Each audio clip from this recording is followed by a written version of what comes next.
Forgiveness. How do you get there? How do you get to the point where you can forgive and love the people who harmed you the most?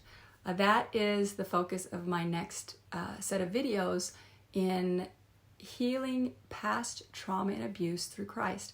And this is a topic that is really difficult, and it was very, very hard for me, and I am not going to rush through it. So I'm going to make sure that I take my time. I am going to probably have 3 or 4 videos about this topic, and I don't want to have them too long. So they're going to be shorter videos, 5 to 7 minutes probably max. But I do want to let you know that it is possible. It's possible to forgive the person that hurt you the most, and it's so freeing once you get there. It's so freeing. So this is going to be an introduction to working through forgiveness of the people who harmed you the most in your life. And it's just going to be an introduction. I'm not going to go into any great detail about how I did it or my first starting steps. I want to give you a little bit of context. And I said when I started this series that I did not want to focus on the sin. I wanted to focus on God, and that holds true. So I'm not going to be giving details. I'm just going to give you a couple of glimpses into my past to show you how very broken I was when God chased me down and grabbed me. And I think that he does that. He chases us down. He's not going to let us go. So let me just start by saying, I've already talked a little bit about how I was 4 or 5 years old when the abuse began, and how I had told a couple of adult family members about the abuse and nobody had done anything. The one person that I told that I really was hopeful was my mother. I was maybe 6 or 7 years old, and I was laying in bed one night, and I finally just broke. I couldn't take it anymore. I was like, I gotta stop this.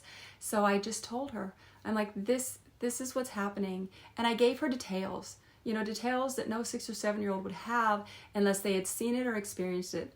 And either one of those things should have been red flags for an adult speaking to a 6 or 7-year-old child. So I told her what was happening. I told her that I didn't like it. I told her that it hurt. I told her that I wanted it to stop. And she just kind of looked at me for a really long time. And then she said she would be back, and she left. And I don't know how long she was gone because I was just a little kid. But, I'm sure it wasn't very long because I was still awake, right? So probably if it had been longer than an hour or two, I would have fallen asleep.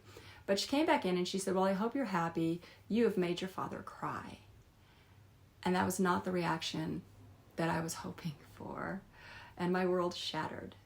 It absolutely shattered at that moment, because there was kind of a gamble. And I'm not a 6-year-old strategist. I was not a 7-year-old strategist. I was not working the odds to see, if I tell her, is she going to help me? Because if she doesn't help me, it's probably just going to be worse for me. And I didn't think all of that through in my mind. And she didn't help me, and it absolutely got worse. My father now knew he had free license to do whatever he wanted, whenever he wanted. And he did that night, that very night, the same night that I told my mother what was happening. She left, and I was still awake when he came back in, so not too much time had passed, and he did it again. And that was probably the first real crushing thing that happened with my mother. Oddly enough, it was harder for me to forgive her than it was for me to forgive my father. And I'm going to get into that later. But the second thing that really kind of destroyed me was, my father was an over-the-road truck driver. And he would be gone for several days. Thank you, Jesus, for that. He would go several days at a time, sometimes a week. And he would come back. And, we were not around him every day. That was a blessing. But when I was in 2nd or 3rd grade, my mother pulled me out of school for a couple of days and sent me by myself with him on a trip to Little Rock, Arkansas. What was I going to do? I'm in a truck. And he had a sleeper. He had a truck with a sleeper, a bed in the back. And, I just kind of pressed myself as far against the door as I could while we were driving. And then, he pulls into a truck stop. And I assume we're in Little Rock, Arkansas. That's where we were going, and then we got there, and then we stopped, so my assumption is it was somewhere in Little Rock, Arkansas, and it was getting dark. And he says, okay, let's go to bed. So we go back into the sleeper, and he starts to mess around with me, and something inside me just snapped. It just broke. And I just screamed at him, and I just shoved him away from me, and I ran. and I don't know where I'm going. I'm in some truck stop. It's nighttime. I'm single digit age. And I just ran, and I looked around and I saw the truck stop, and I ran into the inside of the truck stop, and I went to the one place that I didn't think he could follow me, and that was the women's restroom. And this was a truck stop. It was dirty. It was not clean. I went in and I sat on the floor in one of the stalls, and I stayed there for hours. For hours I sat there. Every time the door would open, I would cringe. And then it, wasn't him, somebody else. Wasn't him, it was somebody else. But I knew I have to walk out of this bathroom. My hope was that he had left. My irrational hope was that he had left. But I know now he wouldn't have left. So I did. I finally got the courage to leave that bathroom. And when I walked out, the sun was coming up. And my dad was sitting at the counter drinking coffee. Like nothing had happened. And I just I had to walk over to him. And, he's like, "Are you ready to go now? Are you done?" And I just kind of nodded my head. And we left. And I lost everything with those two actions. And I say that just so that you understand how defeated and broken I was in all of this stuff, everything that happened to me. And God chased me down, and God shook me around, and God said, "You matter, you can be whole again, and I'm going to make you whole."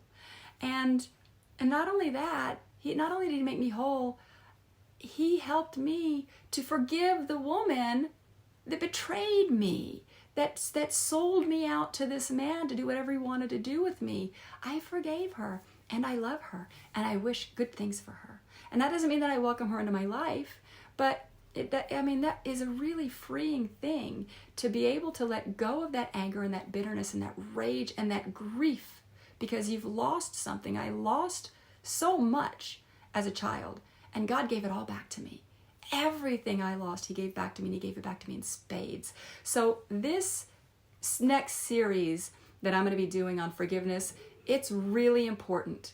It's really important. And I gave you a little bit of what happened to me just so that you could see that there is nothing that has happened to you that God cannot heal you from. All right? He can get you through it, and he will get you through it.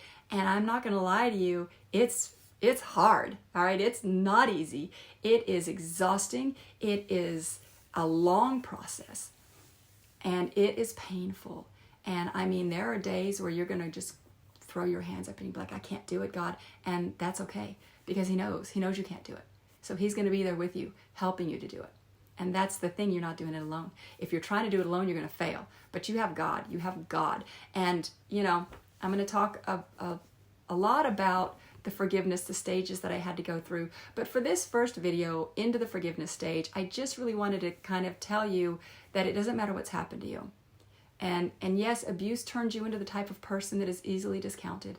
You are erratic. You are emotional. You don't know how to behave. You build yourself this wall around yourself, and nobody's getting in, and you're combative and you're negative. And the very abuse that you're trying to protect yourself from is the thing that turns you into the thing that people will discount you for. They're not going to believe what you say because of the type of person you are, and you're the type of person you are because of the abuse. So it's this cycle, right? It's really vicious. And I'm going to talk more in the next video about the why. Everybody wants to know why. Why did it happen? Why did this guy do this to me? Why did this woman do this to me? Why did God let it happen?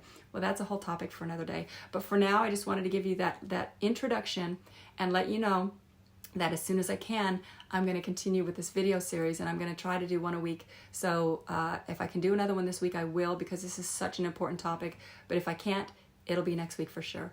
I'm going to be praying for you guys. Remember, you've got to forgive.